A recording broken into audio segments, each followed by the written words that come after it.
अच्छे लोग भी राजनीति में असफल होते हैं, तो मुझे नहीं लगता कि अशोक गहलोत जी छोड़ पाएंगे। पहली बात, वैसा कहीं परिणाम इस बार कांग्रेस को भुगतना ना पड़े।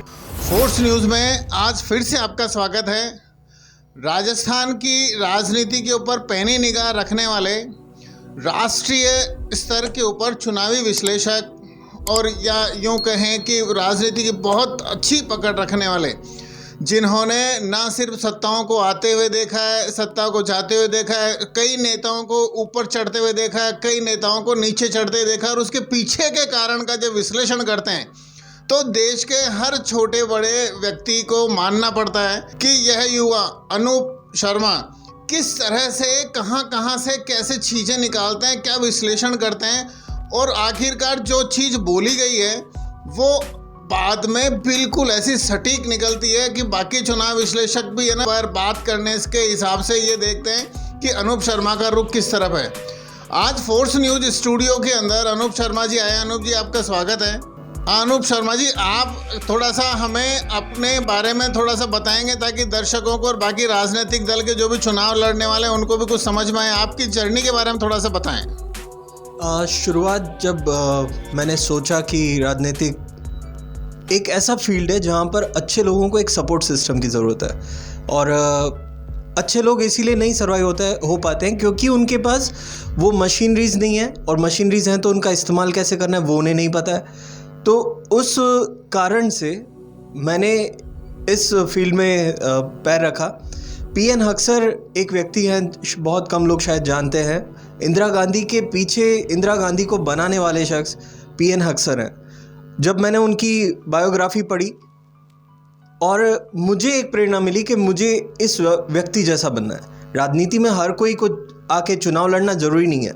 बहुत सारे लोग ऐसे हैं जो चुनाव के पीछे का काम करते हैं, और वही फील्ड मैंने पसंद किया। मैंने अन्ना आंदोलन देखा, पार्टियों को बड़े होते देखा। कई अलग अलग पार्टियों के साथ जब मैंने काम किया, मैंने कई लोगों को फेल होते देखा है, कई लोगों को सफल होते देखा है। अच्छे लोग भी राजनीति में असफल होते हैं क्योंकि उनके पास चुनाव की रणनीति और रणनीतिकार जो टीम होती है, चुनाव जिताने के लिए एक टीम अलग से काम करती है जो फ्रंट पे कहीं नहीं होती है। सबसे बड़ी चीज़ है, आपको याद होगा, अच्छे दिन आने वाले हैं। ये जो अच्छे दिन आने वाले हैं, इसके पीछे बहुत बड़ी एड एजेंसी थी। मोदी जी चुनाव लड़ रहे थे, अच्छे वक्ता थे, लेकिन अगर उनके पीछे अच्छी टीम नहीं होती तो निश्चित रूप से आज देश को नरेंद्र मोदी जैसा प्रधानमंत्री नहीं मिलता। दूसरी तरफ नीतीश कुमार जब बिहार के मुख्यमंत्री बनना के पीछे भी रणनीतिकारों की रणनीति थी। ऐसे ही अनूप शर्मा जी, जो इस तरह से आप बता रहे हैं कि कोई भी नेता हो, किसी भी तरह का, अच्छा वक्ता हो, अच्छा इंसान हो, ये मायने नहीं रखता। उसको चुनाव जीतना है, सत्ता में आना है तो रणनीति की ज़रूरत पड़ती है। तो इसी रणनीति के बारे में थोड़ा सा हमारे दर्शकों को और बताएं, क्योंकि चुनाव के बारे में ये सिर्फ नेता की बात करते हैं, पीछे रणनीतिकार भी होते हैं, वो क्या करते हैं, कैसे करते हैं, उसके संबंध में थोड़ा सा बताएं। बहुत ही अच्छा सवाल है। एक्चुअली 2012 में जब मैंने इस राजनीति को बहुत क्लोज से देखना शुरू किया, और भगवान की दया से 2012 हो, 17 हो, 19 हो, 22 हो, मैंने जहाँ पर भी काम किया, चाहे वो तमिलनाडु में डीएमके के लिए हो, गुजरात में काम किया हो, कई पार्टी के लिए, तो हर बार मुझे और मेरी टीम को जीत मिली है। इसका सबसे बड़ा एक कारण है कि हमने हमेशा उस लीडर के लिए काम किया है जो लीडर पब्लिक के बीच में एक इमेज रखता है, और वो लीडर जो मैसेज देना है, जिसके बारे में लोगों को जानना है, और सही जानकारी हम जब प्रोवाइड करवाते हैं तो लीडर को लोग स्वीकार करते हैं। और जब वो उन मानकों पर खरा नहीं उतरता तो मैंने उन्हीं नेताओं को हारते भी देखा। अब जब हम इस बारे में विचार करते हैं कि नेता और उसके पीछे के रणनीतिकार, ये दो चीज़ हैं जो चुनाव जिता के सत्ता में बिठाती हैं। और इसी परिप्रेक्ष्य में अब हम जब बात आज राजस्थान के बारे में, राजस्थान में बैठे हैं, आप जयपुर उतारे, तो राजस्थान के अंदर जो राजनीति में हम पिछले 4-5 साल से देख रहे हैं, आप क्या सोचते हैं कि ये, चूँकि कई युवा हैं, उनको लगता है कि अभी सब कुछ हो रहा है, या पहले भी आपके आंकलन के हिसाब से राजस्थान की राजनीति में ऐसा कुछ हुआ है? राजस्थान की राजनीति में कुछ भी नया नहीं हो रहा है। मतलब मैं जो स्टडी किया हूँ, मैंने जो देखा है, 2018 के चुनाव के वक्त भी लगभग 6 महीने से ज़्यादा समय मैंने जयपुर में ही बिताया था। तो मैंने कुछ भी नई चीज़ नहीं देख रहा हूँ। जिस भी नेता की एग्जिट हुई है, चाहे वो अशोक गहलोत जी ने किसी की करवाई है, या फिर हरदेव जोशी जी ने किया है, या फिर मोहनलाल सुखाड़िया जी ने, हर किसी की अगर एग्जिट देखेंगे तो कहीं ना कहीं इंटरनल पॉलिटिक्स सबसे बड़ा हैवी रहा है। राजस्थान के अंदर एक अच्छी चीज़ देखी है कि लोकल लीडरशिप ज़्यादातर सुप्रीम रही है। अगर गुजरात की मैं बात करूं तो वहाँ पर हमेशा हाईकमान चला है, पर राजस्थान के अंदर लीडर ऐसे पैदा हुए हैं जिन्होंने दिल्ली को हिलाया। आला कमान की मानी नहीं है। जैसे हम अगर हरदेव सिंह जोशी जी का बात करें, एक हाथ नहीं था और इंदिरा गांधी का सपोर्ट भी नहीं था। जैसे इंदिरा गांधी जी खुद रामनिवास मिर्धा जी को चाहते थे। बहुत सारे लोग ये नाम से अपरिचित होंगे राजस्थान की राजनीति में, पर इंदिरा गांधी जी रामनिवास मिर्धा को चाहती थी, लेकिन फिर भी जो पावर जोशी जी के पास था उस कारण से उन्हें वहाँ पर ढीला पड़ना पड़ा। प्रेसिडेंशियल इलेक्शन जो हुए, जो कामराज प्लान, बहुत अगर पॉलिटिकल स्टूडेंट्स हैं तो उनको वो जानते हैं कामराज प्लान क्या था। कामराज प्लान में समर्थन किया था जोशी जी ने और इंदिरा गांधी के खिलाफ खड़े हुए थे।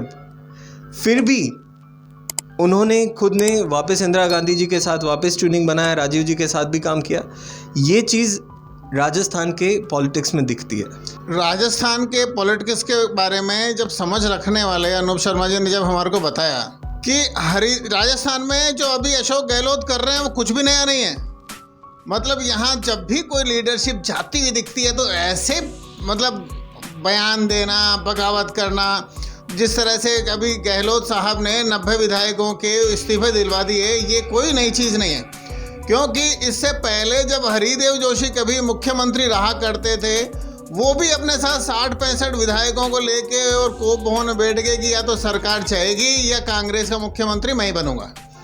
तो जिस तरह से वसुंधरा करती है, वसुंधरा ने अमित शाह के सामने विधायकों की परेड कराई और उससे पहले वसुंधरा ने राजनाथ सिंह के सामने विधायकों को लेकर परेड करे। मतलब गुस्सा और आलकमान की बगावत ये केवल कांग्रेस में ही नहीं है, भाजपा के लोगों ने भी इस तरह की आलकमान को खुली चुनौती दी।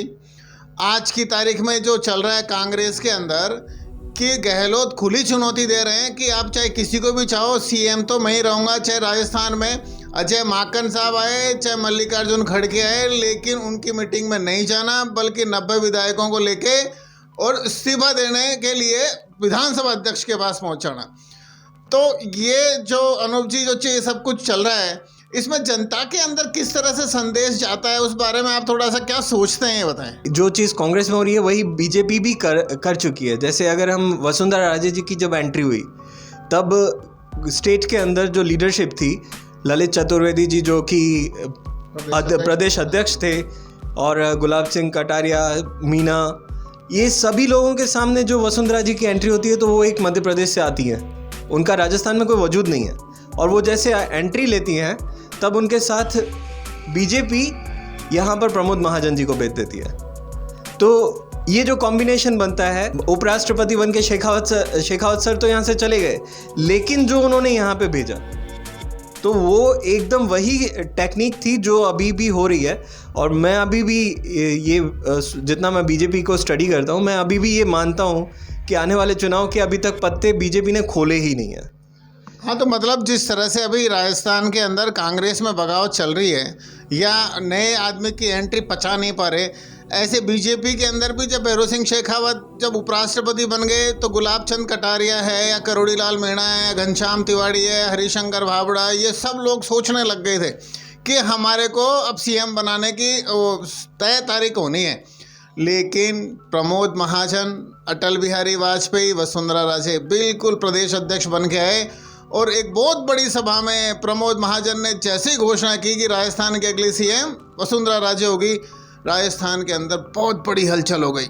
और उसके बाद के परिणाम आपने देखे। आज जो गहलोत और सचिन की आ रही है, अब इसके अंदर अनूप जी ये थोड़ा सा और बताएं कि ये अशोक गहलोत अपने भाषण में 1-2 बार कहा कि रगड़ई के बारे में कि राजनीति के अंदर आपको आगे बढ़ने के लिए रगड़ई की ज़रूरत है, तो रगड़ाई केवल सचिन पायलट की ही चाहिए या अशोक गहलोत की भी रगड़ाई हुई है? मतलब उनको संघर्ष, उनका कहना का ये था। तो इस रगड़ाई के संबंध में आप क्या सोचते हैं? दो चीज़ें मैं इसमें मैं सोचता हूँ कि सचिन पायलट जी ने पहली बार अशोक गहलोत जी की रगड़ाई करी। अभी तक के जो भी रहे पॉलिटिकल कैरियर अशोक गहलोत जी का, इतना स्ट्रेसफुल मैंने नहीं देखा। अभी बीच में जो बयान हमने देखे सचिन पायलट के लिए, जो अशोक गहलोत जी ने नकारा, निकम्मा, तो मुझे नहीं लगता कि अशोक गहलोत जी जैसे व्यक्ति कभी ऐसा शब्द सोचे बिना समझे बिना बोलते हैं। उन्होंने प्रोवोक करने की कोशिश की, उन्होंने उत्साहने की कोशिश की सचिन पायलट जी को, लेकिन उनकी रणनीति पे वो टिके रहे। और जहाँ तक रगड़ाई की बात है, तो अगर हम इसको एज में लेते हैं तो दोनों ही ऑलमोस्ट लाइफ का जो कैरियर है वो एक जैसा रहा है। जैसे मेंबर ऑफ पार्लियामेंट बनना, यूनियन मिनिस्टर बनना, प्रदेश अध्यक्ष बनना, सीएम बनना, पता नहीं सचिन पायलट जी के किस्मत में है या नहीं, पर ऑलमोस्ट एज भी एक रही है। अगर राजस्थान प्रदेश कांग्रेस कमेटी के अध्यक्ष बनना, अगर अशोक गहलोत जी की बात करें तो वो 34 साल पे बने और सचिन पायलट 37 साल पे। इसमें एक फ़र्क ये है कि अशोक गहलोत जी जब प्रदेश अध्यक्ष बने थे तब उन्हें इसलिए हटाया गया क्योंकि सारी के सारी लोकसभाएं हारे थे, जबकि सचिन पायलट जी ने बहुमत में सरकार लाने के बाद उनके साथ पॉलिटिकल ऑपरेशन किया गया और उनको हटाया गया। अगर हम दोनों के बीच में मेंबर ऑफ पार्लियामेंट की बात करें तो मेंबर ऑफ पार्लियामेंट जो बनते हैं उसमें भी 2 साल का फ़र्क है। 2 साल पहले सचिन पायलट जी बनते हैं और 2 साल बाद अशोक गहलोत बनते हैं। मतलब उम्र का पड़ाव जो बोल रहे हैं कि 33 साल की उम्र में अगर गहलोत मिनिस्टर बने तो ये सचिन पायलट बने 31 साल की उम्र में, मतलब 2 साल पहले। ऐसे ही मिनिस्टर बनने का भी जो उम्र रहा और सांसद बनने की उम्र रही या राजस्थान प्रदेश अध्यक्ष बनने की उम्र रही, इसके अंदर गहलोत 2 साल आगे बढ़ के गए और 2 साल मतलब पीछे, मतलब उम्र के अंदर कम रहे और सचिन पायलट यहाँ के प्रदेश अध्यक्ष बन के आ गए। लेकिन इस अंतर के पीछे साथियों ये भी तो देखो कि अशोक गहलोत, जिसको रगड़ाई बोलते हैं, संघर्ष बोलते हैं, अशोक गहलोत साहब के पिताजी तो जादूगर थे, लेकिन जहाँ संघर्ष और रगड़ाई के मामले में सचिन पायलट के पिता राजेश पायलट तो उससे भी लगातार बहुत पहले संघर्ष किया, एयरफोर्स जैसी नौकरी छोड़ के और राजनीति में आए। अब इस तरह की राजनीति देखना, मैं तो अनूप जी को समझता हूँ कि लगभग हर बुजुर्ग नेता चाहते हुए जैसे फड़फड़ाता है या दिया जब बुझने लगता है तो बहुत तेज उसकी मतलब लो है वो इधर उधर आती जाती है, तो ये जो अपशब्द कहना क्या इस चीज़ का संकेत है कि अशोक गहलोत जी अपना जाना लगभग तय समझ रहे हैं? आगे का भविष्य उनका क्या है ये तो खैर भविष्य की गर्त में छुपा हुआ है, लेकिन उनके बयान और सचिन पायलट की जनसंघर्ष यात्रा, अनशन, ये सब कुछ क्या संकेत देती है? राजस्थान की राजनीति के अंदर जितने भी नेता रहे हैं जो इस लेवल तक रहे हैं, उन्होंने कभी छोड़ा ही नहीं है। तो मुझे नहीं लगता कि अशोक गहलोत जी छोड़ पाएंगे। पहली बात, रगड़ाई की बात करें तो 45 साल के अब सचिन पायलट हो चुके हैं, लगभग वही एज जब अशोक गहलोत जी पहली बार चीफ मिनिस्टर बने थे। तो अशोक गहलोत जी छोड़ेंगे नहीं, ये तो कंफर्म है, इस पे तो कोई मतलब भी नहीं और उनको छोड़ना भी नहीं चाहिए। एज राजनीति में वो क्यों छोड़े और जब तक वो हार ना जाए। पर मुझे डर इसमें सबसे बड़ा ये है कि ये दोनों के बीच लड़ाई में जो अशोक गहलोत जी जब प्रदेश अध्यक्ष थे और लोकसभा में 0 सीट आई थी, वैसा कहीं परिणाम इस बार कांग्रेस को भुगतना ना पड़े। मतलब दोनों नेता अपने आप के अंदर दिग्गज दिख रहे हैं इस समय जनता को। अशोक गहलोत मुख्यमंत्री इसलिए उनके समर्थक खूब हैं और लोग उनके भीड़ में जुट रहे हैं। सचिन पायलट कुछ भी नहीं है, न उप मुख्यमंत्री हैं न प्रदेश अध्यक्ष हैं, फिर भी भीड़ जुटा रहे हैं। अब जब ये दोनों नेता जनाधार वाले हैं और ये ही टकराएंगे तो इसके अंदर आपस के अंदर कांग्रेस का किस तरह से वोट खिसकेगा। सचिन पायलट के समर्थक एमएलएस को गहलोत साहब हरवाएंगे और गहलोत साहब के समर्थक विधायकों को सचिन पायलट साहब हरवाएंगे। ऐसे में भाजपा का सत्ता में आना तय। और जहाँ गहलोत की बात है तो अब चूंकि जो उम्र हो गई, अगले 5 साल बाद में चुनाव होंगे, वो तो भविष्य बताएगा कि वापस से सीएम बन सकते हैं कि नहीं बन सकते, लेकिन सचिन पायलट के लिए उम्मीद पूरी है। हमने आपको पहले भी एपिसोड बताया था कि अशोक गहलोत अब नेक्स्ट सीएम कभी भी नहीं बन सकते। उसके पीछे क्या क्या लॉजिक थे, क्या क्या तर्क थे, आपको हम यहाँ आई बटन के अंदर वो दे रहे हैं, वो एपिसोड भी आप ज़रूर देखना। फोर्स न्यूज़ का यह एपिसोड आपको किसी के भी माध्यम से मिला हो चूँकि हमने गहनता से विश्लेषण किया है भाजपा के बारे में भी, कांग्रेस के बारे में भी। हमने विश्लेषण इस बारे में भी किया है कि बगावत का परिणाम क्या होगा। आप इस वीडियो को जरूर फॉरवर्ड करें। अनूप शर्मा जी, आपका स्टूडियो में पधारने के लिए धन्यवाद। यह वीडियो हर मोबाइल के अंदर फॉरवर्ड करना है, लाइक करना है, और इस वार्तालाप के ऊपर आपके पास में कुछ भी दिमाग में आ रहा है वो कमेंट अवश्य करें। जय हिंद, वंदे मातरम।